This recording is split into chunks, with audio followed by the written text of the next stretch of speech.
I don't think so.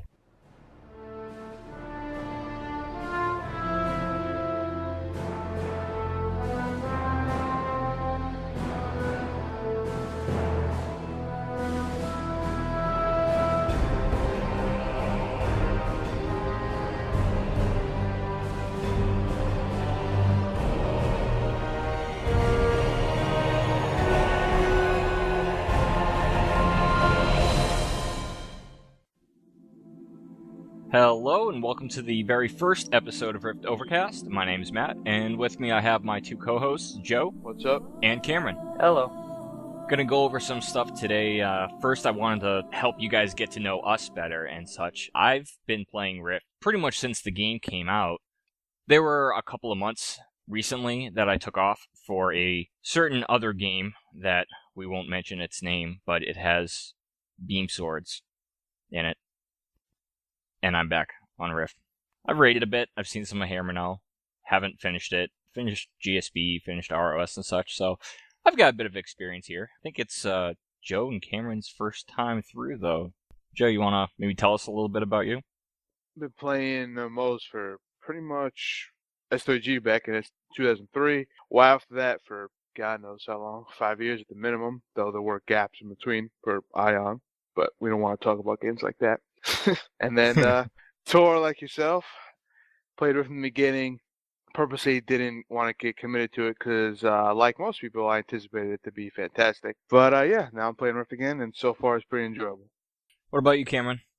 I've been playing MMOs since about 2005, probably. Maybe like 2004. Started with WoW, had some good times, moved on to EVE Online, had some crazy times.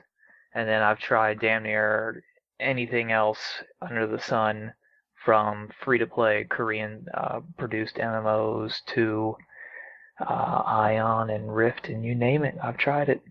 Did you guys play any MMOs before WoW, such as the days where, was it, I think DAOC, right? Dark Age of Camelot was around the same time, City of Heroes, and the first Guild Wars and such? I didn't. Like I said, my first real MMO experience was through WoW in high school. I played S3G for about a year, but I also tried Guild Wars 1, but I tried that after WoW. It was right before BC came out, and I was pretty underwhelmed with it, and so I went right back and played WoW again. Well, I bring it up because, I find it kind of funny. The past few years have been kind of a rocking horse in the genre, you know what I mean? Where, oh, there's a new game coming up, this looks great, check out the combat, look at the graphics, whatever, and they're just kind of rocking back and forth between WoW and the new game, and then back to WoW, and then to the new game, and back to WoW. It makes me think, I don't remember seeing a lot of that back when Guild Wars 2, or Guild Wars 1, Dark Age Camelot, which I didn't even know about back then, and City of Heroes stuff was out, because I played City of Heroes pretty avidly, and I was also playing Diablo 2 and such, and people just kind of played whatever was fun, you know what I mean? There wasn't all of this, people weren't as critical, players weren't as critical. No, definitely not. I think a lot of it also has to do with, in our earlier MMO years, perhaps we developed a different kind of connection to those games. But when I think of my early days of WoW or my early days of EVE as a naive player, you're right. We were far less critical back then, and things were far more interesting and just easier to occupy us than our critical, older, cantankerous selves now. I don't think it was only just that. I just think there was so many quality games. Like you said, there was Dark Age of Camelot, there was EverQuest, there was the old Final Fantasy game, there was just 3G for a period of time. There was just so many options. Whereas now, or for the past like 5 or so years, you've had literally WoW, and a lot of games basically try to emulate it because it's like basically like why fix it if it's not broken, and they've pretty much all failed. Though there have been exceptions, but never pretty much anything has ever gone to the degree of success that WoW has had. So do you think maybe, just maybe, WoW was actually detrimental to the genre? Because it did advance a lot of features and such, into it, but before World of Warcraft, the standards were pretty, standard?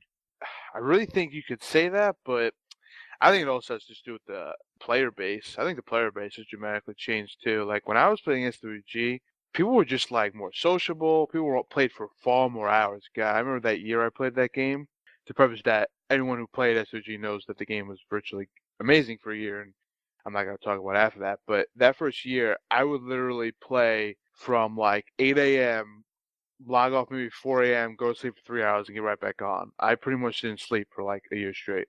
I just think the entire player base, and it's not just with MMOs, it's games in general, whether it be console games and what have you, they want to be able to pick up something and drop it. They don't want to have to like invest so much time into things. What has brought you guys to Rift then? Because you obviously, we've all got kind of a colorful MMORPG history. I think all three of us now have tried the newest game that's out by BioWare, which, again, I'm not going to name it. What brought you over to Rift? What attracted you to this game other than friends? Well, aside from friends, as you said, I think for me, when it comes to an MMO, I am a more casual player, which is what has allowed me to kind of jump around and experience so many different games. I haven't really been a really hardcore raider. That doesn't mean that I haven't done my fair share of raiding and such like that. But no, what brought me to Rift was the crafting system I liked and just the concept behind it. I mean, you've got these elemental planes are invading Telara, and it's your job and everyone else around you to defend everything you hold dear. I really wanted another game to be focused on endgame, and particularly PvE, raids and whatnot. I pretty much stopped playing WoW because their focus, where it was back in Burning Crusade days, was so heavily focused on that, and then became more and more casual. Cataclysm being the most recent example of how casual they're going and making content pretty much obsolete after they released new content. I wanted a game that would like heavily focus on that. Rift, I haven't probably gotten there yet, but I have a lot of confidence rather that it will be like that.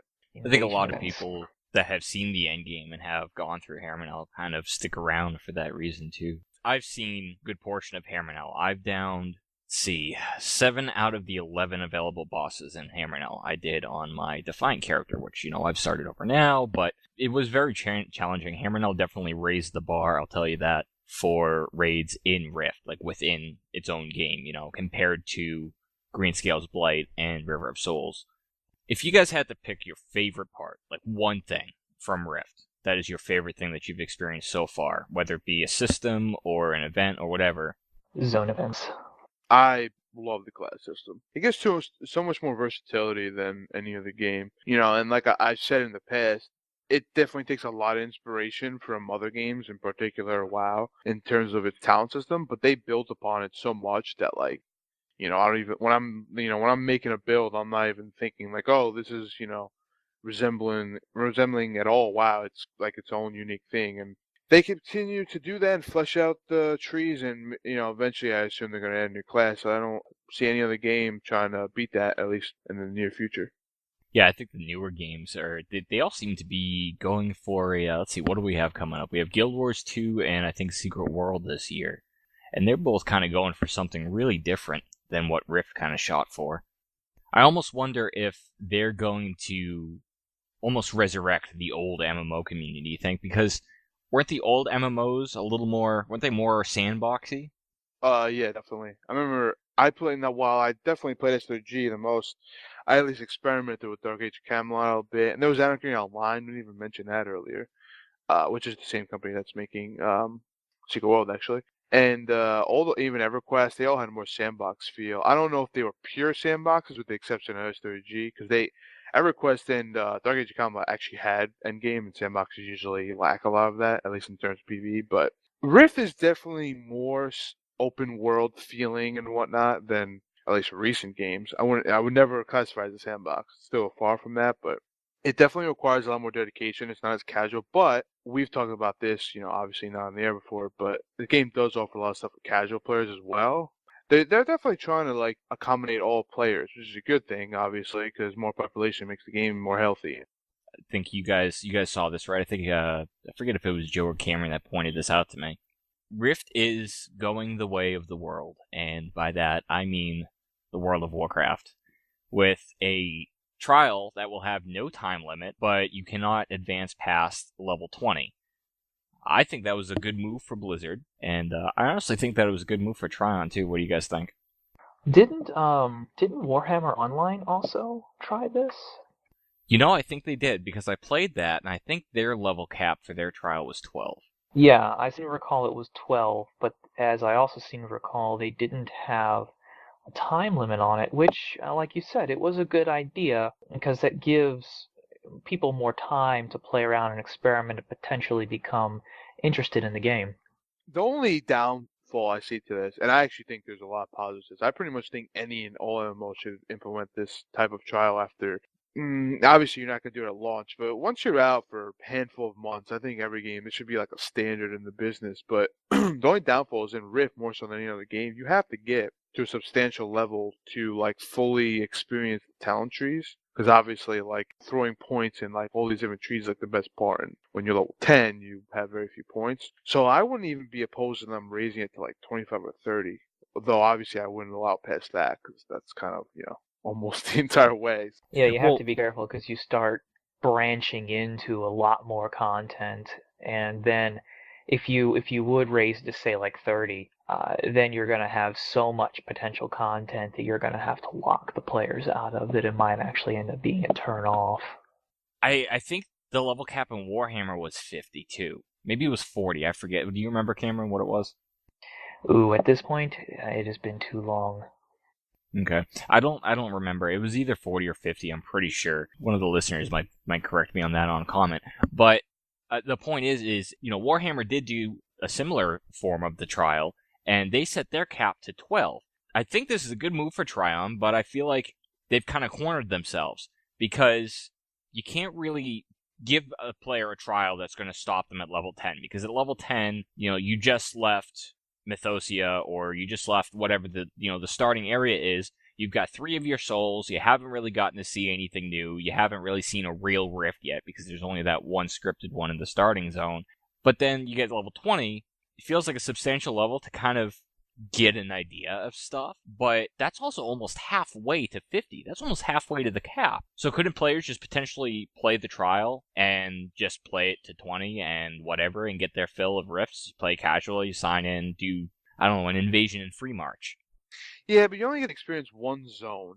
And I just don't see like what the harm is in bringing it to 30. Like the only content you're getting up to 30 is experiencing maybe 2 more instances and another zone basically. Maybe 2 zones. And even the second one you probably see very little bit of them. So I really, unless the thing was like to get you to 50 or something, I just don't see the harm in that at all. Especially because like if you get to 20, people are going to be on the fence. If you get like further into the game, that's how your like opinion fleshes out the more you play. So I think putting it higher is like has literally no negatives and all positives.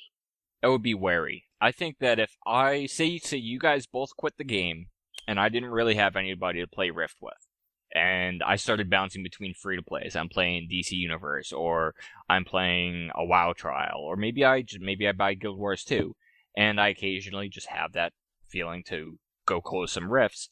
I could just make a trial account and just play level 20 or level 30 even. Do a few dungeons. It's like a free to play, and then if you subscribe, because you can subscribe to a lot of those, they have their gold membership style things.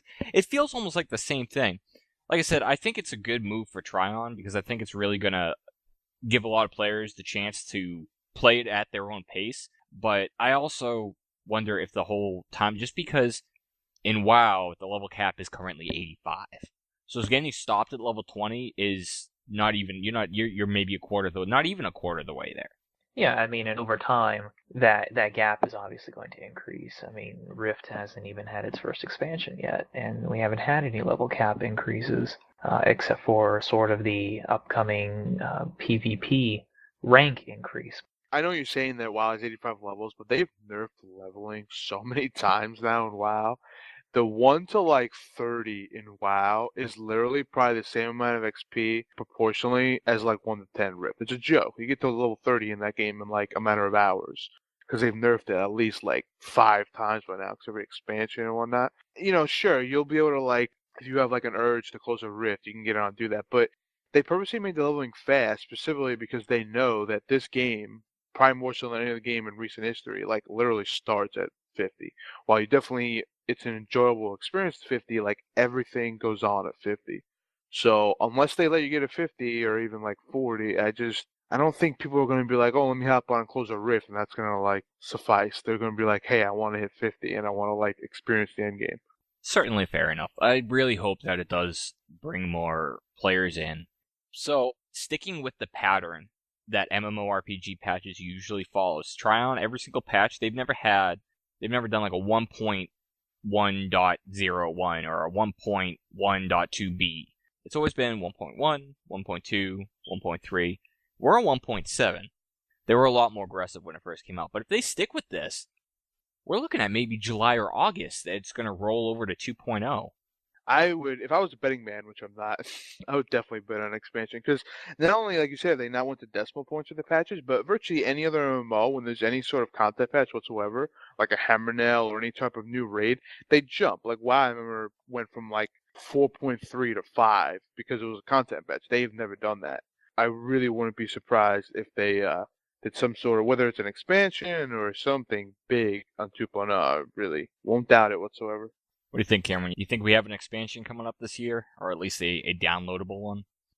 I definitely think so, because to me, I see games like Terra and Guild Wars 2 and potentially even Diablo 3 right in the future. I could see Tryon trying to push something out right around that period of time to try to keep their members sort of enthralled with their product versus jump ship to give Guild Wars 2 a tryout or something like that. I think we're going to see something. And part of that, too, that belief that we're going to see something big with 2.0, I couldn't find it. I tried searching Google and forums and everything, but trying to look for something from as long ago as they mentioned this, if they mentioned this is assuming I remember correctly. Tryon did at some point say that they were not going to charge for future content, which... I remember this as well.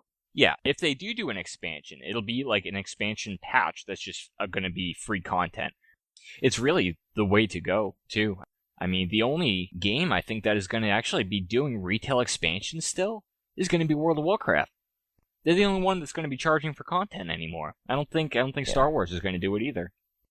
EVE, I don't think ever did it. Every single large, quote, expansion they've had has always been free.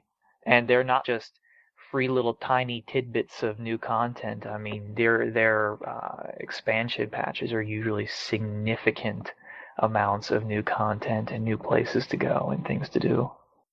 I think it's still unclear if Star Wars is going to do it, but I wouldn't be surprised if they didn't. You make so much money from the monthly subscription, I really don't see why you need to charge for an expansion. And if they did charge, any company that is, it's, WoW did $40 as opposed to standard PC games 50. I wouldn't be surprised if Rift did charge and it was like $20 or something ridiculously low instead. Like that might be the norm from now on or something. Do you think Tryon would actually benefit from releasing a retail expansion, a boxed retail expansion? It really depends on the price.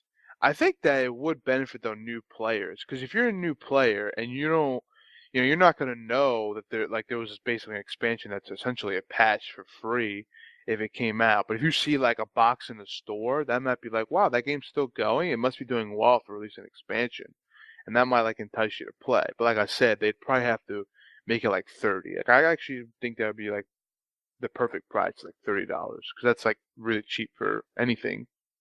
Yeah, I agree. Tangible box is going to be a definitive incentive to perhaps players or potential players that weren't necessarily in the loop, so to speak. It'll show that, like you said, hey, maybe this game is doing pretty well. Maybe I should try this out. Yeah, whatever they decide to do, I think we're going to see it about mid-year. You guys are aware, I think, that they merged some of the shards somewhat recently. They took out, I think, 7 of them. Yes, they did. Well, there's some debate, and I found a few articles. So some other news sites and such have already hit on this. But I mean, let's face it, like not everybody. In fact, I think the majority of players don't actually really visit the forums, don't really keep up with news sites like MMO Champion and 10 Ton Hammer. Shocking, I know. But for those who don't know, who aren't aware of this, I just want to clarify this because there's that one word that is just death to an MMO player, and that is merger. It's like, what? Merger? Merger? The game's dying. The game's dying. And all of a sudden, the sky's falling. And yeah, jump ship. luckily the core Rift community, nobody's really jumped ship. You know, some people, it's no mystery. They trickled out, tried Star Wars. A lot of them have trickled back in, but that's something else entirely. But the whole shard thing, the whole merger thing, it's a scary word. So I just want to clarify this for anybody. Rift is actually currently, and I don't know if you guys are aware of this, but Rift is actually currently running with the same shards that they originally intended for the original launch. This is what they planned to work with. This is what they had. And all of those extra shards that were shut down, those were all turned on later on. Like, This is correct. They were like population buffers to reduce the strain and prevent login queues, as I seem to recall. Virtually guys... every MMO does this too, so it's not really a surprise. I think the thing with these two is that nobody really knew about Rift. I remember seeing an advertisement for Rift on like MMORPG.com or something like that, maybe 8 months or so before the game came out. It could have been upwards of a year before the game came out. I saw it. And I saw like an E3 video or something where they're demoing some alpha client version of it. And I was looking at it, I'm like, that looks pretty good for free to play. I didn't know what it was. I think they were expecting a lot less than what they actually got. Were you guys around for like day one? Yes. Yep, I definitely was around for that. You're the one that got me into I think it was the last phase of beta, right? Of own beta? That's right. Yep, I did. Yep. I think all of us were there in beta. Do you guys remember what the queues were like on day one? It was ridiculous. Every server had like a 20-minute queue or longer. Oh, yeah. At least. We went. How many MMOs have we gone through with this too? I mean, Ion was the same way. God, you remember the personal shops in Ion? Tor had it most recently. Every game does this, so I'm really not surprised. And it's better too. Like I actually have been reading that the only server I've read online of the what is there now, 15 or so that are left. The only one that I've read that has low population is Three Springs, but every other server people complain is overpopulated. And with transfers being free, I wouldn't be surprised if more people transfer over there and like balance out the population. That's something worth mentioning really quick, by the way. The transfer system in Rift is amazing. It was literally about 3 seconds. I couldn't even type in the word transfer faster than the actual process took place. And oh, hey, look, my character's on another server. You guys think the server transfers maybe had something to do with them shutting down shards? Like, maybe there's a healthy population, but it all kind of got scrunched into people that were, you know, let's go check out this shard. No, I had to wait 15 minutes for a queue. I'm going to jump over here. And then they finally land a shard where they can get into like a dungeon or PvP queue in under 5 minutes. And then they just stay. And everybody kind of ends up finding their way to those servers. And it just kind of, you know, chain reaction sort of thing with it. Yeah, I mean, there's definitely a lot of kind of social interaction that people really don't quite realize when it comes to picking and choosing and playing on a server. I mean, sure, a lot of it is, okay, do I experience a queue time in this server? How long does it take me to get into a dungeon? But a lot of it, like myself, a player who focuses a lot on the auction house, I look for how healthy the economy in any particular server is. I look for the general time zone the server is in. And those are all factors that I consider as well. So there's many elements to socially choosing a server that are out there. And if there was ever a game where I wouldn't mind overpopulation, it'd be Rift. Because the Rift system, you know, while you're leveling at 50, like, pretty much requires a healthy population in your server, obviously. So, I don't think any server is, like, drastically overpopulated. Maybe there might be, like, one. But most of them, with the exception I said earlier, Three Springs, are at the very least medium, if not high. So pretty much every server now is at like an optimal population. So I think it definitely worked, that's for sure. Now what happened to these old servers was they weren't actually shut down. They were transferred to be, or changed over to become test shards, or trial shards specifically. Trial shards, I think, is the term that they use.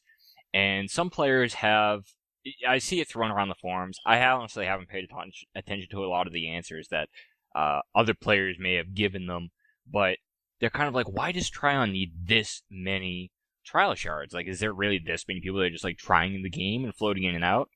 Because the original purpose of a trial shard was that when they released the trial, they didn't want the influx of people trying the game to cause a queue time on an actual server, you know. But they do have a lot of trial shards now. I think people are confused because it's not just for a trial shard. Whenever they do testing events and things like that, they can turn these servers on for that stuff. Or big promotional events, they can turn the, fire these servers up. And at the same time, if Rift's population ever spikes again, these servers are still running, they're still being maintained, and all of a sudden our 15 shards aren't enough, boom, turn on a couple trial shards, you're done. They don't have to set anything new up. Yeah, it's basically planning the future. Yeah, I think they're just kind of future-proofing, they're just kind of, they've always had this motto of basically if they want to change something for the player base, they want to be able to flip a switch. That's how Rift's engine is designed. You don't like what a change we made? Okay, turning it off. You like a change we made? Turn it on. Whatever. And I think they're doing the same thing with the shards. So 1.7 is out today, and coming with this, we're talking a lot about new players and the experience of a new player in Rift and the population and all of that, and I think it's all actually relative to something that they did in this patch, which is calling presets, or what they call purposes, which is there's 16 talent presets that players can choose to play, and I believe you can choose these right at level 2, like as soon as you have access to move to put talent points in, and it's 4 preset builds. Your 3 souls are selected, and it guides you through where to put your points. There's, depending on what class you are, which calling you chose, there might be, like for the warrior, for example, there's 2 different ones for tank, and there's 2 different ones for damage. I think this is a great move. Some players think that it's kind of babysitting. I think it's a very interesting move, and I do think it's a good one because, there's a wide variety of players out there. Some players are going to be the let's go totally nuts and research every element of our classes and figure out, all the little interactions and synergies and this and that. But, let's say that you're just a starving college student who really doesn't have a whole lot of time to do a crap ton of research. I've got this game and it's recommending that maybe I should try these things out. And sure, these builds aren't going to be, the absolute best. They're not going to be the top DPS or the top healing or best tanking spec, but they're going to give you a good idea as to the direction that you might want to consider going. And then you can personalize from there. You can do the research later or over time and tweak a point here and there. And I think really it's just helping to educate their player population to potentially make better decisions. I also think this game, speaking both from personal experience and hearing other friends when they play this, when you see the talent trees for the first time, especially when you have all 3 souls, you're like overwhelmed because you're like, wow, where do I put points? So having like predetermined, like suggestions and whatnot, like where to put points, really helps. And like what Cam said, like you definitely, as you level, you're probably gonna be like, hey, this isn't a great spec, but it's good enough, and maybe I'll take 2 points here from this spec and change them, and you'll slowly personalize them. So I really don't see any negatives in this. Hopefully, we'll, like also what Cam said, is educate the player base and get more raiders, possibly increase the amount of people actually raiding. So I don't really see a negative in this, quite frankly.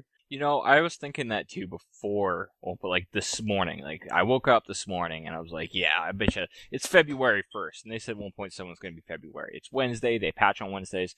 It all came together. 1.7 is today. They might have announced it. I don't read the forums enough, honestly, to have known that, to have caught that. I had a feeling this was coming out today, and that's what I originally thought. I thought, maybe this is going to get more people more familiar with their souls and more interested in doing raids and such, because the raids in this game are fairly difficult. They're fairly challenging, especially Hammer now. The Tier 2 raids really kind of have to prepare your player base for. I signed in later this afternoon after the patch, and I looked at these presets, and some of them are decent. But let me tell you, from the perspective of somebody who's been in Hammer now, these specs don't have a place in raid. Maybe I'm just being elitist, but I don't want these specs anywhere near my raids.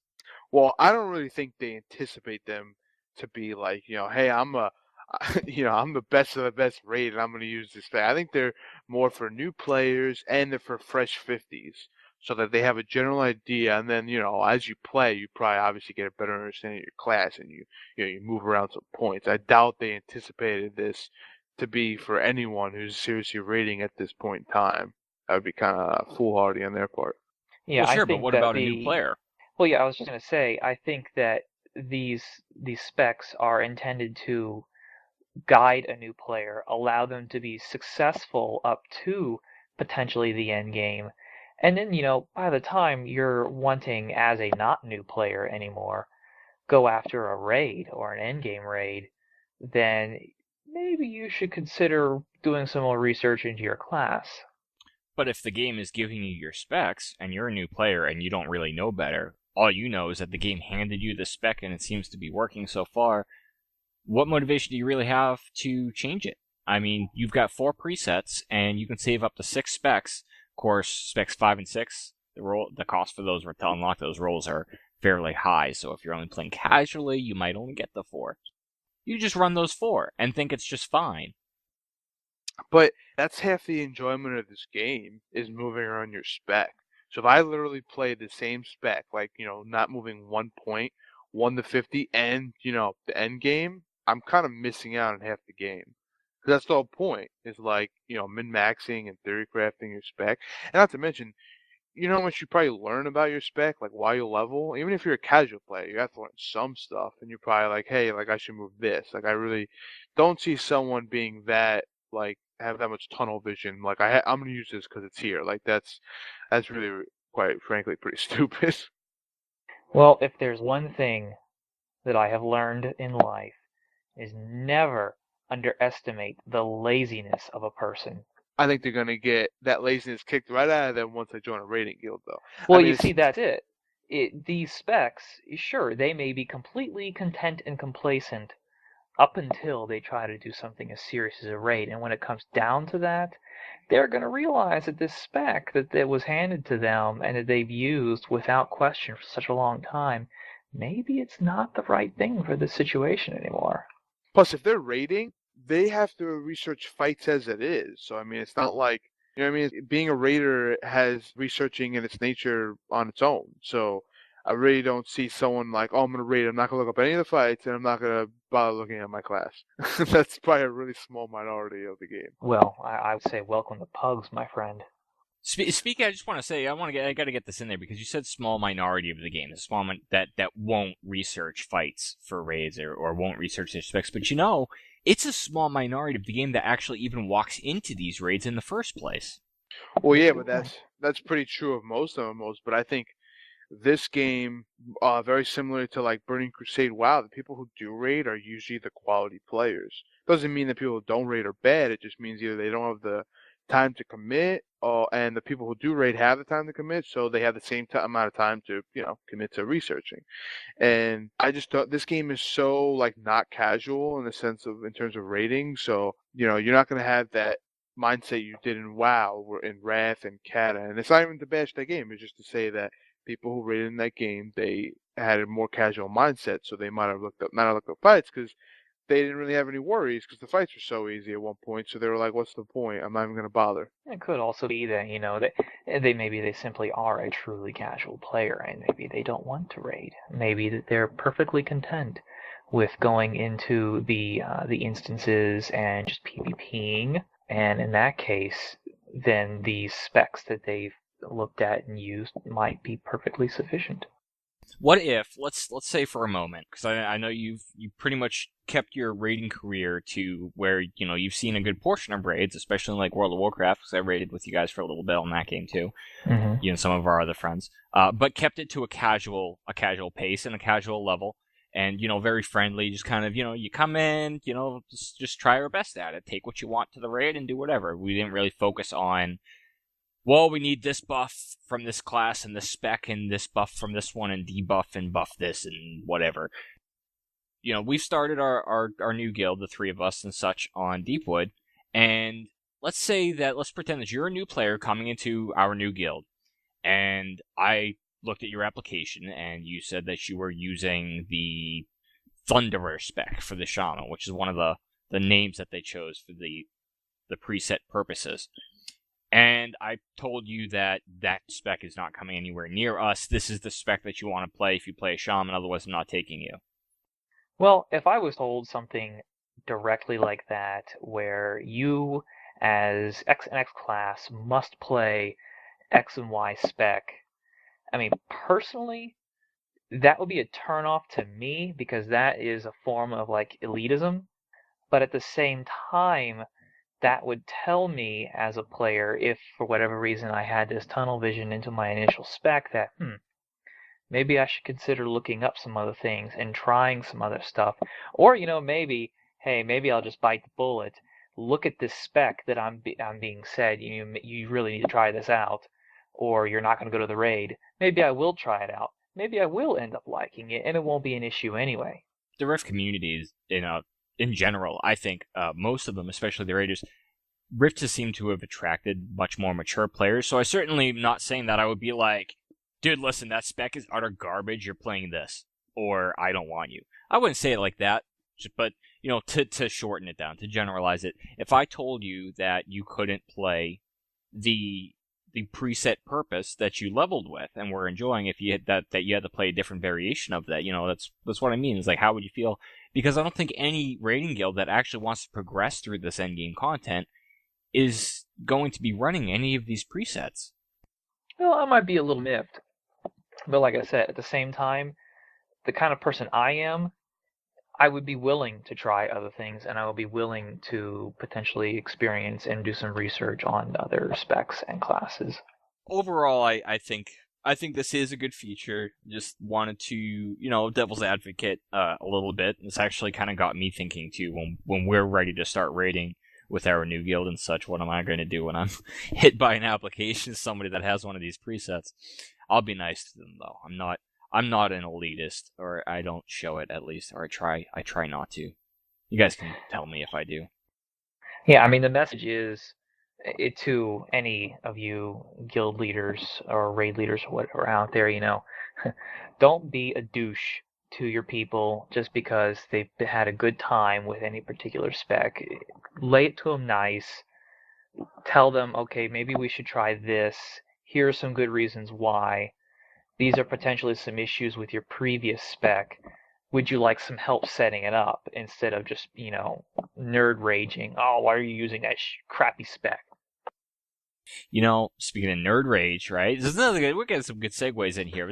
Where you see a lot of nerd rage in this game? You don't see it in the raids. You don't see it in the dungeons. In fact, half the time, people are either completely silent when you get into like an expert dungeon queue, like through the looking for group tool, or you're just kind of shooting the shit. You just whatever.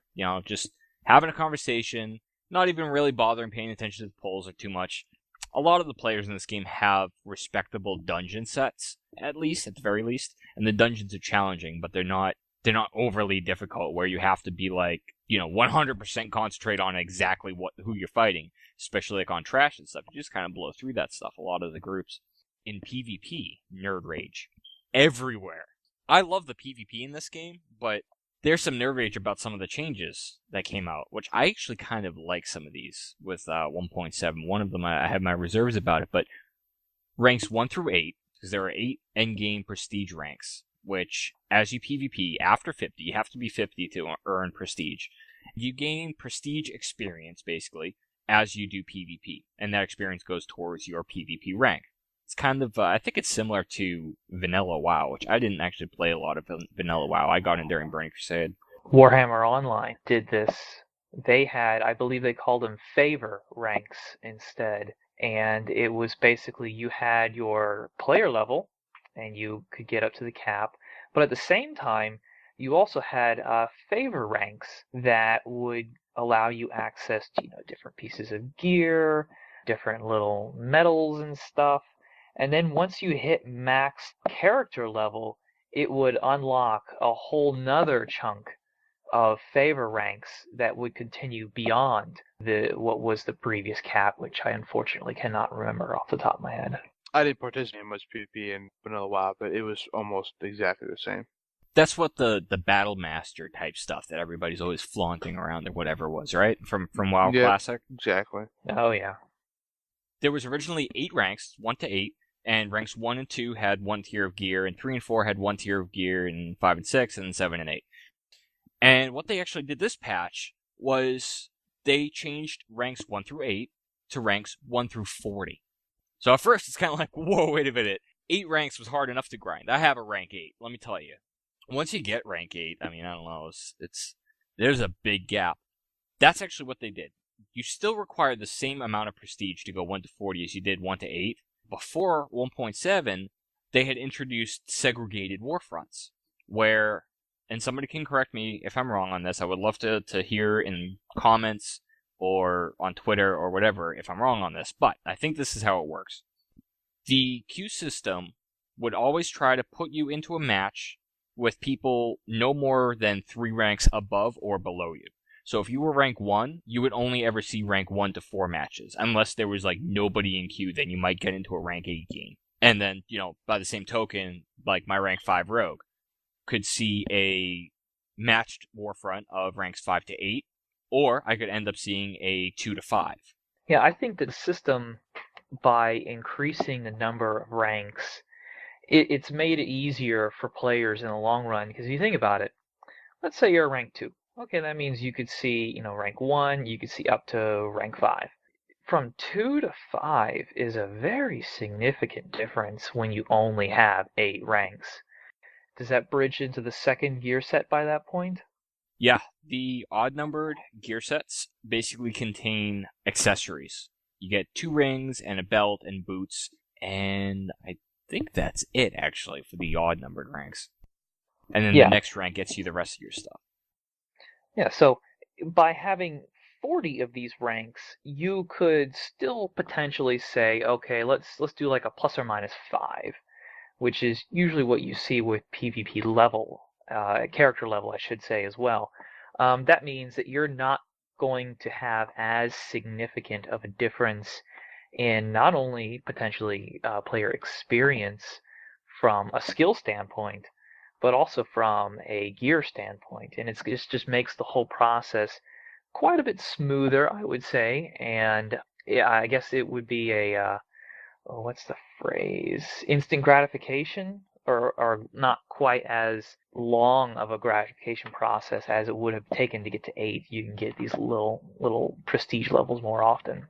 Yeah, something they actually did with the new prestige ranks, the 1 to 42, is that every time that you gain a prestige rank now, you gain a chunk of experience towards planar attunement, which is the endgame advancement system. After 50, you continue to gain experience, and you can use your planar attunement experience points to unlock new passives in something other than your talent tree, in the planar attunement trees, which can give you like 2% movement speed, or allow you to open a fire rift on demand at a tear, plus 4 endurance, in a cell, things like that. So there is, boost. Yeah, there's small little boosts as you rank up, and I think you hit it right on the nose too. This ranks 1 to 40 thing is really going to help them not only, hopefully probably not make it feel so much as a grind because you're ranking up more often, but also they can work better with the brackets. That's the word I was looking for, brackets. But yeah, you also raise a very good point in that they're taking these, extra 32 ranks, and they're integrating it in with the new planar attunement system and tying the two systems together so that as you level one, you can level another. There's a problem with that, though. First off, let me just say there are PvP souls in this game. It's the 9th soul for every calling. It's PvP soul. It has what's commonly referred to as a PvP trinket. It's actually an ability called Break Free. 2-minute cooldown, breaks you out of any control effect. It makes you immune for a couple seconds. At least I believe it makes you immune for a couple seconds. I forget. Nobody used these trees, really, because you could only go a maximum of 21 points in. There were only 20 abilities in the root part of the tree, in the base part of the tree. And nobody really ever got to the 20.1. The most anybody ever went was 15 points, and a lot of specs, especially since they've reworked a lot of these souls, because a lot of the souls are more viable with 51 points in them now, or 51 points in a single tree, that is, which wasn't the case months ago. They're just going like 51-15 between two souls, and then you slot the PvP soul just to get the break free, and that's it. So they removed that, and they put the PvP soul in as part of Planar Attunement. Now it's called Attunement of War, and it uses attunement points. This is my problem. It's cool, I think, that they're integrating the systems, and I was a little sketchy at first what Attunement of War was going to be, but it's almost identical and still has the main core abilities that players did want from the PvP souls. It has those available for the specific class that it was originally available to in the Attunement of War tree. So that's fine. But you're using Planar Attunement points, which means that you don't have to make a design choice doing your build between if you want a PvE or PvP. You're not going to have to sacrifice extra damage reduction versus players in order to get the extra damage on your fireball or whatever. You can just get it. I don't really see that being a problem in this game. I mean, most games they keep you restrictive with like how many specs you have. Like you said, there's a 6th role now. Despite the 5th and 6th one being pretty expensive. Well, why would they want to restrict you and make you have to do separate specs? Does that really make any difference? I mean, it's not like you're gonna like purposely use your PvE spec. Plus, everyone has that, so it's not like one person has an advantage. Everyone is on a level playing field. So I really don't see any negative to that. What I think was happening was they saw that people had this 9th PvP soul. They were kind of using it, but they really weren't using it nearly as fully as other souls. And it's mostly because in order to put more points into your PvP soul, you had to sacrifice points from your other souls that were your primary sources of damage and sources of abilities. And really what it came down to is that PvP soul, as you stated earlier, it became a trinket for many, many, many builds. And so what I think Trion did is they saw this and they said, okay, why don't we let them just keep putting the points into their regular souls, and we can change this into a planar attunement where you can kind of get the best of both worlds. And you're right in a sense that now you're kind of bridging PvE and PvP a little bit, but in a sense, at least in my opinion, that's really not such a bad thing. I play on PvE servers. I'm sorry, I play the game to relax and enjoy. I don't play the game to stay on my feet because I'm going to get ganked by some, level 50 coming up behind me. Well, the thing with I get that. I understand why they removed the PvP souls and added the Attunement of War. It's just the fact that, okay, you get those points back, essentially. If you were previously spending between 5 to 15 points in your PvP soul, you just got those points back to use in actual builds, because the PvP soul didn't really give you any new skills or anything. You mostly were going after passives. A lot of those passives are basically just there in Attunement of War now. But you also now you have to pick with your planar attunement points. Like a new player is going to hit level 50 and drop maybe 500k on planar attunement experience if they did like all their quests, completed all the zones and stuff. They'll drop like 500k. They'll get like 10 points to drop in. And with those 10 points, you can go for increased intelligence or increased spell power when wielding a staff and things like that would help you in raids and in PvE. But the stuff that you're going to get out of Attunement of War, it's only good for PvP, and that's it. So you basically have to grind out the same currency or the same point system for two aspects of the game. You have to pick and choose. Yeah, I definitely see that problem, because then like if you do both, if you're both like a heavy raider and a heavy PvPer, you're going to be sitting there like, wow, I really want this PvP passive, but I also want the PvP one. And, whichever one you don't pick, you're hindering yourself in that aspect. So I wouldn't be surprised if that gets changed. I mean, you've said like this game is dependent on flipping a switch. So I think they should do a similar system to the planner experience, except just make it so that there's one tree that's based, you literally only get experience from doing battlegrounds or any sort of PvP, and the other one, you get only for PvE effects. That way you don't have to choose. And it'd still be, linked in that it's the same type of system, it just works differently. Yeah, they could try tying the planar attunement of war back into the prestige system as a possibility, where the higher your prestige is, the more points that you get to spend into your planar attunement. I've got to look, too, at how many points you would need to max out the Attunement of War, because I'm not quite positive on that. There are a lot of players right now they retroactively, if you had the PvP soul and your rank and everything, they retroactively kind of gave you planner attunement points to spend. Like, I signed into my rogue, and I had 300 points to drop. So, if I wanted to, I could probably just max out my attunement of war, like, right then, and still have a decent amount towards PvE.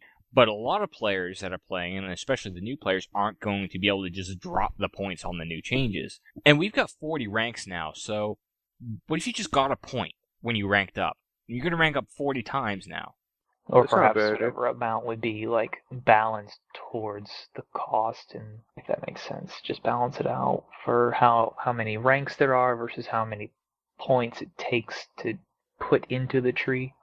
I'm just thinking about this. Thinking about my own stuff. I'm kind of like arguing with myself now, because it does mean that you would actually essentially have to be rank 40 to have the Attunement of War maxed out. You could do how the guild tree is set up. You know, when you rank up in the guild, you have one per tree. You could just make it so every time you get like a point from planner attunement experience, it's 2 separate trees, and you get 1 point for each tree. You can't put 2 in one. You have to put 1 in each. That way you're not picking between PvE and PvP. See, I think that could be good too, because the whole goal of this Attunement of War seems to be able to give you those PvP bonuses that you were after before, still kind of keep it where, you know, your character has to progress up to the stuff that you want, but you can do it easier now, and you can do it without hindering your build. It's just that there needs to be a way to separate it off, so that if I don't want to do both, then I can put my points into PvE and not be penalized if I choose to do a Warfront. Yeah, exactly. Yeah. So overall, I think that was a good change. They probably could have tested this stuff a bit more, though. I mean, we're coming up with a lot of little things, and some of the players seem to feel like that too in general chat. As I was playing earlier today, that this patch maybe needed more testing time. I don't think there's been a lot of PTS participation lately, so more testing time. It doesn't help too much when your player base is 200 people. Yeah. They do put out the notifications, though, across the server, which is more than you can say about other games. How many test shards are there? Why don't they just reduce the amount of test shards? Because that way There's just one. Oh, there's only one? I thought Yeah, you it's said just that. the PTS. Oh, okay. I thought What are those other test shards for? They're only for, big events, basically? I guess I wasn't terribly clear on that. Those are the trial shards that I was talking about. So when I said okay. event, I meant like a promotional event, like come try Rift, and then they have all those. Free weekend. Okay. All right, that makes sense then. Okay. So they also are they spread out the stats a lot with this patch between tier 1, tier 2 expert dungeons, and they combine tier 1 and tier 2 expert dungeons into one tier. So now there's 10 experts that are all supposed to be. It's debatable about their difficulty. I only got to do a few of them today to kind of try it out, and I couldn't really make heads or tails of it because my guy has pretty decent gear. But the gear drops were way better from the tier 1s that I did, or what used to be the tier 1s. This is supposed to have been done pretty much across the board for everything all the way up to the River of Souls. So basically all the tier 1 raid content as well. They want to make it easier, essentially, so they close the gap between, you just finished collecting your expert dungeon gear, now you want to start tier 1 raids. There isn't that jump where it's just like hell to try to kill that first boss. Your gear is going to be a lot closer to what you need. Yeah, I mean, I think you nailed it. It's similar to what they did with the prestige ranks. They've just taken it and smoothed out the transition a little bit more. I mean, sure, there's still going to be a gap between the tiered dungeons and your first raids. There should be a little bit of a gap because, it's like I said, you're going from a dungeon to a raid. But it's not nearly as great as it was, which is going to allow more players to, at the very least, get their feet wet into the raids that maybe not would have been able to do so before. I cannot stand when developers make certain encounters like gear checks, like, hey, we have all the skill involved, but, we're missing, a couple pieces per person, and that's why we fail. So this seems to smooth it out. So once you go from, whether it's River of Souls to Hammerknell or what have you, you won't feel like you're so outgeared that alone hinders you, and I'm so for that. There are a lot of gear checks in the raids in this game too, especially Hammerknell. Very first boss that you run into, although this makes a little bit of sense because it's at least it's the first boss. It's not like the 7th boss is a gear check, because I hate when they do that. But the very first boss is a gear check. He's fairly easy. It's Merdantics, and there's some mechanics involved. Not a lot. It's mostly follow the boss around the room in a circle. A certain amount of people stay in the center, and then a certain amount of people have to be a certain distance away from him at all times. And the rest of it is DPS. Kill him before he kills you, because he builds up stacks and he builds up mechanics that eventually, essentially are going to lead to a wipe if you take too long. So it's kind of I think it's actually a soft enrage. I don't think he has a hard enrage. It's kind of a soft enrage. I'm going to enrage softly on you. Enraging softly with his song, enraging softly. All right, That let's was move on. beautiful. I don't I just sing. want it to be known that I wasn't involved in that. Thanks. Well, you're always making fun of my impression. I can't do impressions, apparently. Like, it's impossible. I try to. You could do Chinese impressions, apparently, but any other nationality or accent, forget about it. Your English accent's probably the worst thing I've ever heard in my life. She found out when we were playing Star Wars, because, like, everybody on the Empire side has these English accents, or these British accents, and I was like, would you like some tea with your dark side? So awful. It was, yes, I couldn't try it. But then if I want to make fun of, I do this all the time. I have to. I admit it. I'm an elitist. I do this. It's me and Joe will be on vent, and we're in a group. Say we have a bad healer. I'll say to him on vent something like, "Oh, so I pressed the heal there. This the button 6, I think, and oh crap, I think he dead. Did you? Do I res now? Is it? Hold on. What's it called? Wait, how mine for fish? Oh, God. Well, that's all the time we have this week. I hope you all enjoyed listening just as much as we enjoyed making the show for you. New episodes of Rift Overcast will be available every Friday morning on our blog, riftovercast.blogspot.com. You can also contact us through Twitter, @RiftOvercast, or leave us a comment below. Have a great weekend, and thanks for listening.